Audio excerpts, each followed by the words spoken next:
old guys out running for the very first time pick up injuries all the time.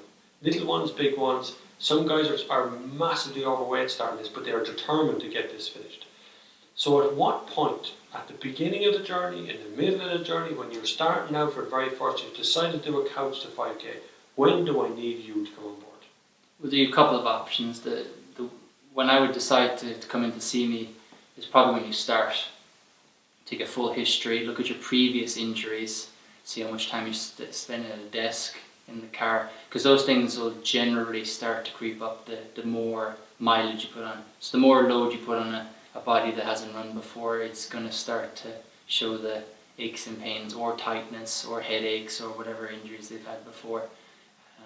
You're looking at the previous operation somebody's had, or if they've had an ankle issue, and try and seek out the problems before they actually become an issue. So generally screening when somebody is injury free or just starting something is a good baseline, because then you always have, if an injury does happen, then you have a baseline to take from. So that's a lot different to when you have the injury now. Or probably from a medical point of view, I guess from a purely medical point of view, if your family has history of heart issues or anything like that, because obviously we've seen plenty of Gaelic players and things like that, where that's why they have defibs at all the court.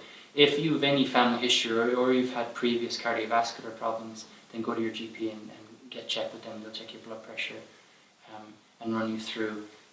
They clear those tests first. Yeah. And then it's up to you. Then it's up to me. So I'll run people through screening, see their movement patterns. Some of the things that I like to see is looking at their ankle mobility, see if their ankle can move in all the different directions that it needs to, check the hip mobility, check their ability to rotate through the torso, and then I'll look at their core strength, their glute strength. A lot of runners, probably the biggest thing I pick up is single leg strength, so a difference between left and right.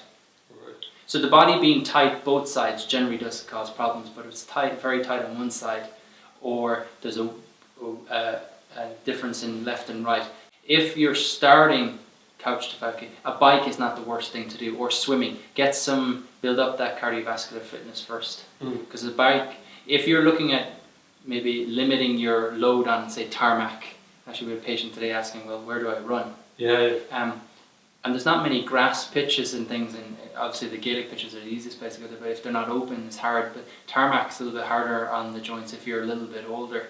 So intervening a little bit of swimming and cycling is going to really help your cardiovascular fitness and the overall load for your body. The thing that I like to see, if somebody's aware of their body and they're paying attention to it, maybe they're doing yoga or breathing or meditation or whatever, if they're paying a little bit of attention to their body, they'll notice certain areas are tighter than others.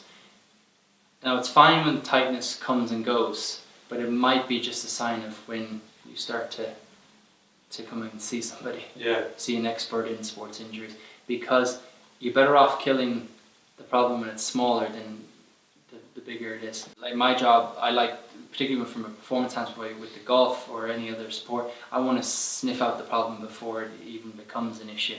So that's what I like. That's why I like to see people before they start exercise, or they might come in with just a little bit of tightness. The one thing I would do is you've got to set realistic goals for the distance you're doing. It might be, as you said to me earlier, run for 100 yards, walk for 100 yards. You've got to listen to the body.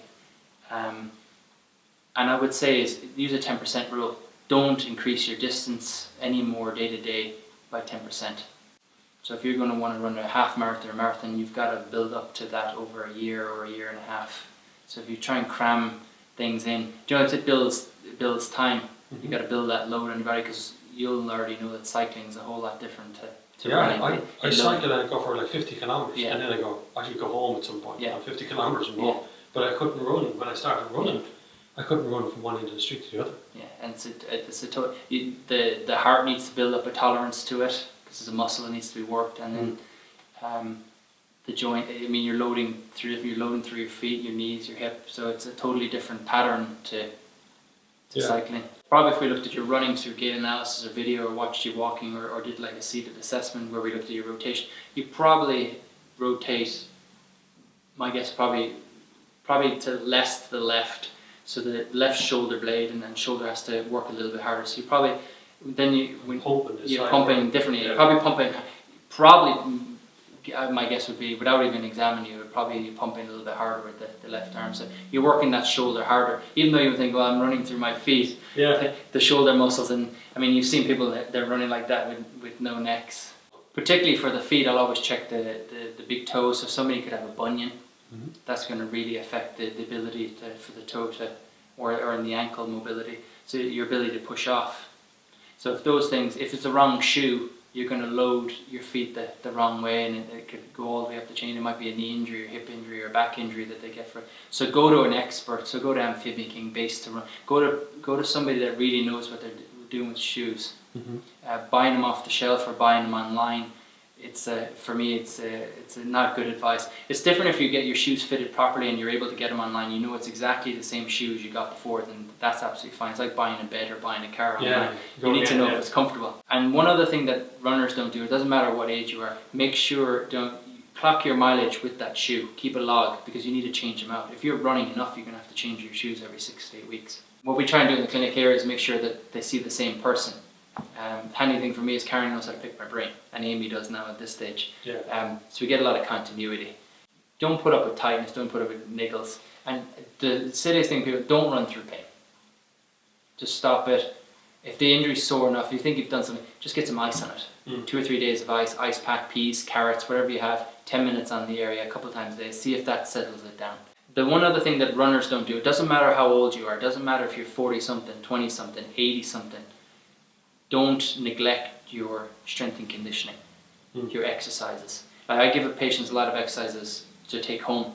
They can do it with a chair, use their body. Because if you can control your body weight, it's going to help you in your running anyway. So you don't have to go to a full gym. But if you want to go down the road of lifting heavier weights, that will help you. If I had to guess one exercise, I would give a single leg squat.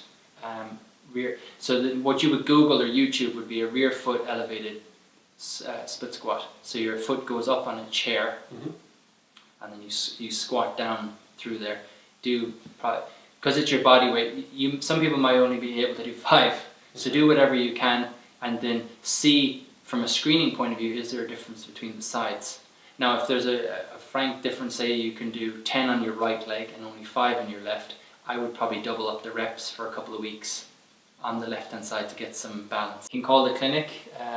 05786788904.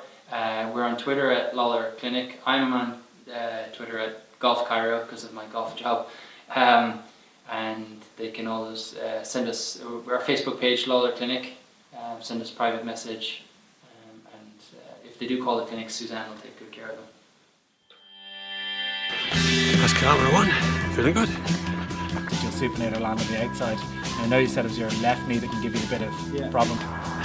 He's just buying these things.